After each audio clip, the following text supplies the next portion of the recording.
Hari ini kita di Polres Jakarta Selatan.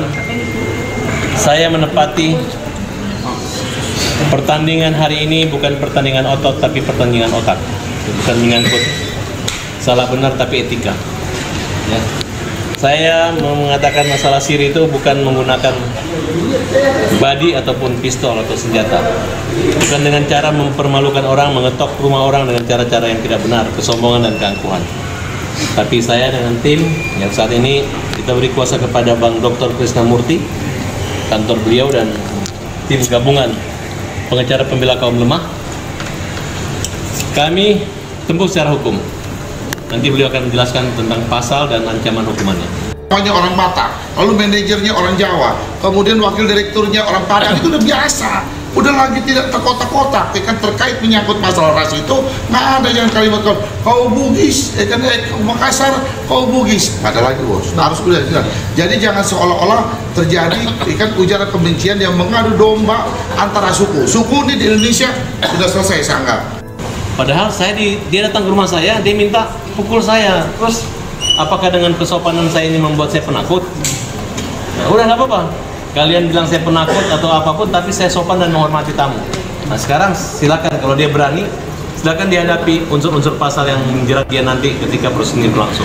Jadi saya lupa kalau dia ini mengatakan saya tai. Jadi saya anggap dia sebagai tamu normal. Ya salaman aja saya.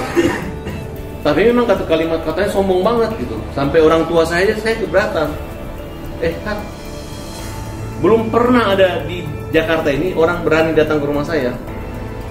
Kemudian ya kalau dia memamerkan dia sopan, dia baik, ya oke lah, kita hormat. Tapi setelah saya sadar kayak saya dihipnotis. Ada apa? Oh lu ngamuk di rumah gue. Lu bilang kau ini gini. Orang datang ke rumah saya tiba-tiba ngomong gini. Katanya kau mau pukul saya, silakan pukul saya. Saya tidak akan membalas. Saya akan lapor polisi. Baru ada satu orang di dunia ini datang ngomong kita di rumah gitu. Terus kita pukul. Nggak mungkin dong. Terus dia bilang, saya tanya, mulutmu ngomong tai ya? Kau pintar lah, kau orang pintar. Tai itu menurut saya bahasa Korea. Great. Hebat. Kalau bahasa Bugisnya katanya tai, enggak gitu. Jadi saya anggap dia udah ketakutan. Dia bilang, iya lu tai, gua hajar. Memangnya abang setuju apa yang disampaikan oleh Bang Denny Sumargo terkait dengan 3 huruf itu? Ya saya menilai ya dengan sudut pandang yang ada di dalam pikiran saya begini.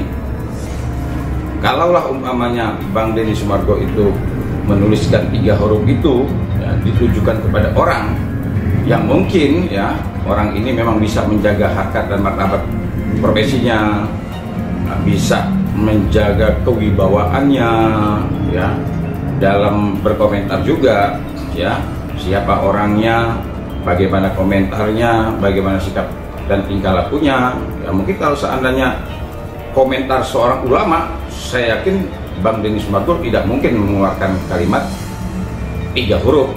Komentarnya 3 huruf, tentu ya dilihat juga siapa yang orangnya gitu kan. Nah, jadi memangnya Bang Denny Sumargo baru kali ini aja berkomentar. Mungkin pantas dia untuk mengeluarkan kalimat 3 huruf ini kepada orang tersebut. Kira-kira begitu pendapat saya. Coba aja kalau seandainya tokoh nasional, ya kan, tokoh masyarakat, ulama, atau advokat yang kira-kira benar-benar bisa menjaga kewibawaannya, atau pokoknya orang biasa, ya orang biasa nih, orang yang nggak memiliki pangkat dan jabatannya. Kalau kalimatnya benar, saya rasa Denny Sumargo juga nggak mungkin mengeluarkan kalimat seperti itu. Ya kalau kesimpulan judul malam itu adalah pertemuan bukan orang yang berotak, hanya orang yang berotot. Ya, saya agak kesel gitu. Betul, kesel banget gitu. Dia hanya mempertontonkan, dan saya akan laporkan dia polisi nih, bahwa apa yang dilakukan dengan cara menurut saya disarah, seolah-olah Badi, Makassar, Bugis, Emang dia mau tikam kita di sini? Hei, Kenzo, kamu mau main tikam-tikam orang? Gayamu itu loh, setengah set. Kau minta maaf lah. Gak usah ketemu saya, minta maaf aja. Dan sebutkan, kamu Bugis mana, Makassar mana. Sehingga kau itu bisa pakai siri-siri gitu. Jangan kau adu domba antara orang Bugis dan Makassar. Willy Dos Santos mau damaikan. Apa yang mau didamaikan? Suruh dia bertobat aja, mulutnya dijaga, jangan bilang saya tai. Kenapa waktu saat itu apa nggak nantang dia? Ya, lu tahu dong, gue ini kan orang paling sopan gitu. Gue bilang kata apa, tiba-tiba wartawan udah segunung di situ. Yang dibawa cuma kamera dia satu. Terus, ini CCTV di rumah saya ini. Ntar kalau saya pukul dia, nanti orang pasti bilang saya menyerang duluan. Nah, terus saya merasa kita nggak ada hanya, dipamer-pamerin lah, di upload semua pertemuan saya sama dia. Itu kan bukan siri, itu namanya kurang ajar. Ke aparat kepolisian dengan pasal penggelapan uang.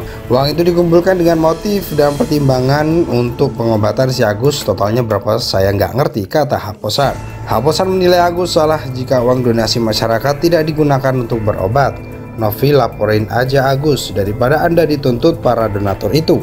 Laporin kepada polisi, saran Haposan. Haposan mengaku bingung kenapa bisa Agus yang melaporkan Novi, padahal Novi adalah sosok yang membantunya sejak awal. Novi bisa laporkan Agus itu penggelapan uang, laporin aja, gak usah takut, tegas Haposan. Menurut saya ini ukuran moralitas, sudah ditolong tapi malah ngelaporin, sambungnya. Polda Metro Jaya telah menerima laporan dari seorang warga bernama M. Agus Salim terkait dugaan pencemaran nama baik dan fitnah melalui media elektronik. Laporan yang dilayangkan Agus terregistrasi dengan nomor LPB 6330/10/2024 SPKT Polda Metro Jaya tertanggal 19 Oktober 2024 dengan penyertaan pasal 27 UU 1 2024 tentang ITE dan atau pasal 310 dan pasal 311 KUHP jungto pasal 45 ayat 4 terkait pencemaran nama baik dan fitnah. Laporan dilayangkan terhadap terlapor yaitu Pratiwi Novianti yang menyangkut pengelolaan dana donasi sebesar 1,4 miliar yang dikumpulkan untuk korban penyiraman air keras.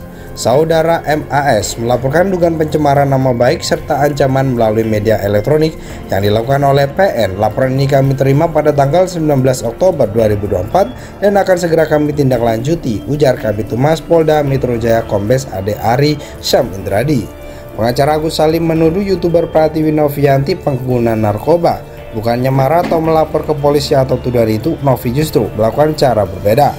Aktivis sosial itu membuktikan dirinya bukan pemakai narkoba. Pratiwi Novianti mendatangi Balai Kesehatan dan melakukan tes urin Jumat 25 bulan 10 2024.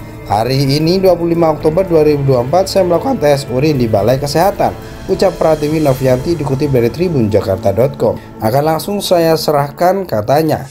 Tak cuma itu, Pratiwi Novianti juga mendatangi Balai Kesehatan Penerbangan untuk mengambil berkas hasil tes kesehatannya saat menjadi pramugari maskapai Sriwijaya Air.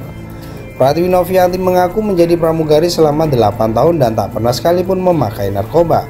Hari ini aku habis dari Balai Kesehatan Penerbangan untuk mengambil story medical check up. Aku mulai dari tahun 2012 hingga 2020, ucap Pratiwi Novianti.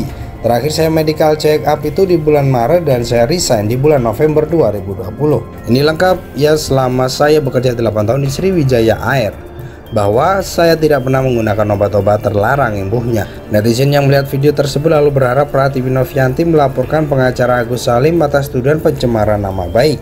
Ayo kak, tuntut kak yang fitnah kamu atas fitnah dan pencemaran nama baik.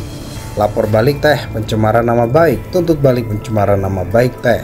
Agus Salim korban penyiraman air keras kini menggandeng pengacara baru yakni Raden Dadan Mariana dari LDL Lau. Raden Sesumbar menyebut Pratiwi Novianti pernah terlibat pengguna narkoba. Ini belum kita bongkar aja bang, apa perlu saya bongkar di sini? Dia Novi bermain narkoba, apa perlu saya bongkar? Saya punya barang buktinya, ungkap Raden dilansir dari Instagram medsos Ramai Jumat. Ia mengaku memiliki barang bukti dan mengancam akan memanggil BNN untuk melakukan tes urin kepada Novi jika terus mengotot uang donasi.